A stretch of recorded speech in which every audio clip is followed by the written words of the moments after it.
Hello student, কোষে দেখি 17 যে 3 নাম্বার সম্পাদ্যটা আছে সেটা তোমাদের সামনে করে দেখাবো। সেটা হচ্ছে গিয়ে স্পর্শক অঙ্কন। এখানে দেখে নেওয়া যাক প্রশ্নটা কি আছে। 2.5 সেমি দৈর্ঘ্যের ব্যাসার্ধ বিশিষ্ট বৃত্ত অঙ্কন করি। ওই বৃত্তের বাইরে এমন একটি বিন্দু নিই, কেন্দ্র থেকে যার দূরত্ব 6.5 সেমি। ওই বহিস্থ বিন্দু থেকে বৃত্তের একটি স্পর্শ অঙ্কন করি এবং স্কেলের সাহায্যে ওই স্পর্শকের দৈর্ঘ্য নির্ণয় করি। তাহলে এই প্রশ্নটা এখানে দেওয়া হয়েছে, কিভাবে আঁকতে হয় সেটা তোমাদেরকে করে দেখাচ্ছি। তোমরা দেখো, ভালো করে মন দিয়ে দেখো। প্রথমে দেখাবো 2.5 সেমি 2.5 সেমি দৈর্ঘ্যের রেখাংশটা এঁকে নিব।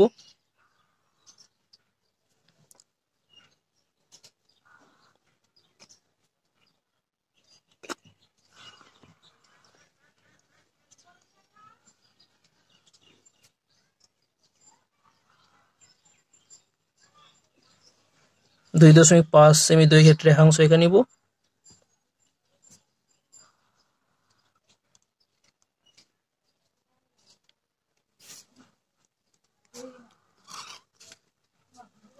তারপর কত দেওয়া আছে? 6.5 সেমি।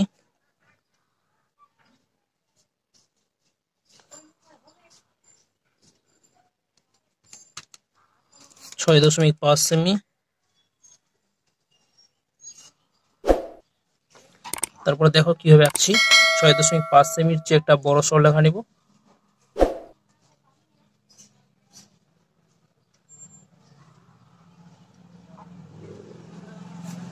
AX একটি সরলরেখা নিয়ে নিচ্ছি, AX। এরপরে 6.5 সেমি দৈর্ঘ্যের রেখাংশটির মাপ নিব। 6.5 সেমি মাপ নিলাম। নিয়ে এ বিন্দুতে বসিয়ে চাপ কেটে নিব। এর নাম দিব বি। 2.5 সেমি দৈর্ঘ্যের রেখাংশ, 2.5 সেমি দৈর্ঘ্যের ব্যাসার্ধের মাপ নিয়ে একটি বৃত্ত আঁকবো।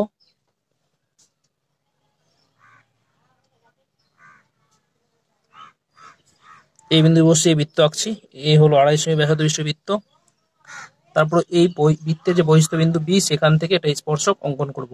তারপর করব কি, যে এবি কে সমদ্বিখণ্ডক করব, সমান দুই ভাগ করব। এবির অর্ধেকের বেশি মাপ নিয়ে কাটবো।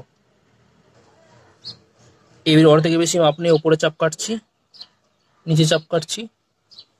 বি বিন্দুতে বসিয়ে ওই একই মাপের চাপ কাটলাম, নিচে চাপ কাটলাম। তারপর এটা যোগ করে দেব।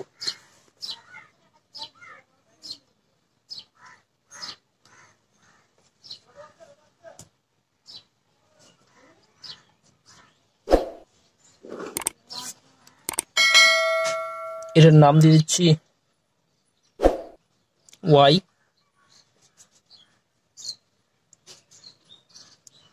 এরপরে ওয়াই বিন্দুতে বসিয়ে কম্পাসটা বসে ওয়াই থেকে এ, ওয়াই থেকে বি দুটারই মাপ নিয়ে দেখবো, দুদিকে সমান আসবে। হলো। এরপর অর্ধবৃত্ত একটা আঁকবো।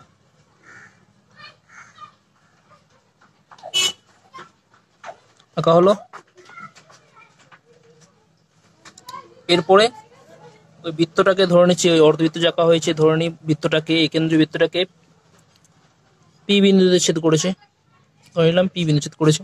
এবার পি বি যুক্ত করে বাড়িয়ে দিব।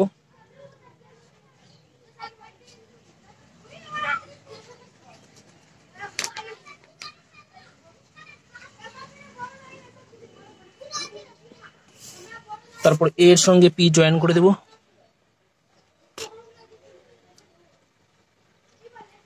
তাহলে এই যে পিবি হচ্ছে কি এখানে স্পর্শক। এই কেন্দ্রীয় বৃত্তের বহিস্থ বিন্দু বি থেকে একটা স্পর্শক হচ্ছে গিয়ে পি বি। তাহলে লিখবো অতএব পি বি হলো স্পর্শক। বি বিন্দু থেকে বহিস্থ বিন্দু বি থেকে পিবি হচ্ছে একটা স্পর্শক। এবার এখানে বলা হয়েছে যে স্কেলের সাহায্যে স্পর্শকের দৈর্ঘ্য নির্ণয় করি। তাহলে স্পর্শকের দৈর্ঘ্য মানে পিবির মাপটা নিয়ে বসিয়ে দিলেই হয়ে যাবে। এখানে পিবি বলা হয়েছে, পিবি কত মেপে দিচ্ছি, 6 এর চেয়ে একটু কম আসছে, এরকম আপনি লিখে দিলেই হয়ে যাবে। তো যাই হোক, কত আসছে 5.59।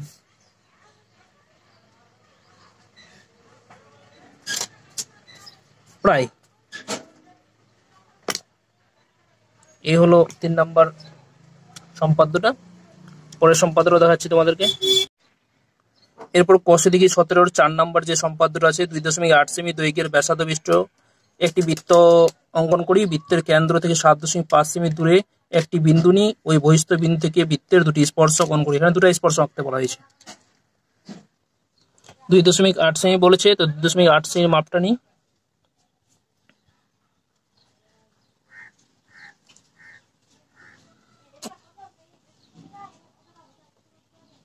দুই 2.8 সেমি। তারপরটা কত আছে? 7.5 সেমি, 7.5।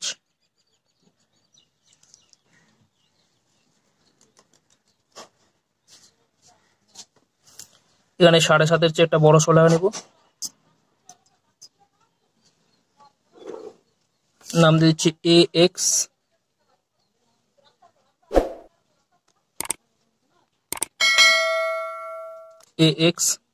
এবার 7.5 সেমি, 7.5 সেমি দৈর্ঘ্যের মাপটা নিব। মাপ নিয়ে এই বিন্দুতে কম্পাসটা বসাবো, বসে চাপ কাটবো, নাম দিব B। তারপরে 2.8 সেমি বলা হয়েছে, 2.8-এর মাপটা নিব। 8-এর মাপ নিয়ে এই বিন্দুতে কম্পাসটা বসাবো, বসে একটা বৃত্ত আঁকবো। এই বৃত্তটার দুটা স্পর্শ আঁকতে বলা হয়েছে। দেখে নাও তোমরা কিভাবে দুটা স্পর্শ আঁকছি। AB কে সমদ্বিখণ্ডক করব, অর্ধেকের বেশি মাপ নিয়ে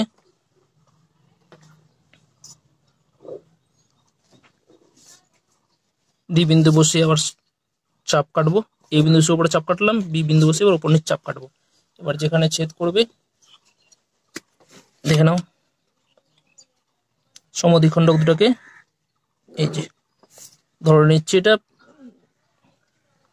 ও নাম দিয়ে দিলাম। ও হচ্ছে সমদ্বিখণ্ডকের, AB সমদ্বিখণ্ডকের মধ্যবিন্দু। এবার ও বিন্দুতে বসিয়ে OB আর ও এর মাপ নিয়ে দেখো দুটো সমান থাকবে। তারপরে কি করব, যেটা বৃত্ত এঁকে নেব। দেখে নাও বৃত্ত হলো।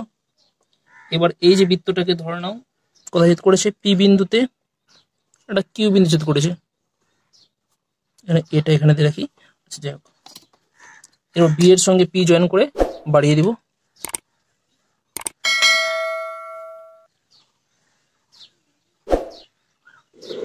এই হলো একটা স্পর্শক, আর একটা স্পর্শক এদিকে আঁকছি, কিউ বিন্দুতে যাবে।